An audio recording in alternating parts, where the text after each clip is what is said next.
মোটকে পিঠের দিকে ঘুরিয়ে দিয়েছে। ঢেলার মৃতদেহ দেখে সে সেখান থেকেও দৌড় মারল।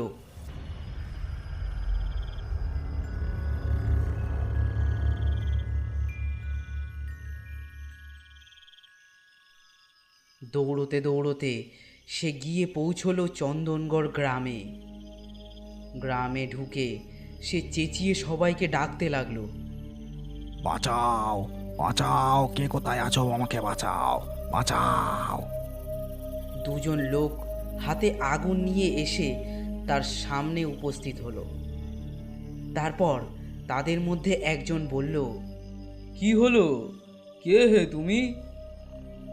নসু ডাকাত মনে করল এখন কিচ্ছু লুকিয়ে আর লাভ নেই।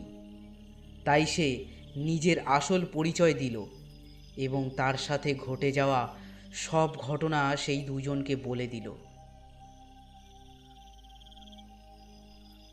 সব শুনে তাদের মধ্যে একজন বলল, বাবারে, কি সাংঘাতিক ঘটনা!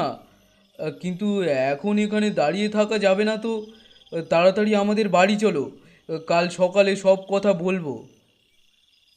তারপর সেই দুজন নসু ডাকাতকে তাদের বাড়ি নিয়ে গেল।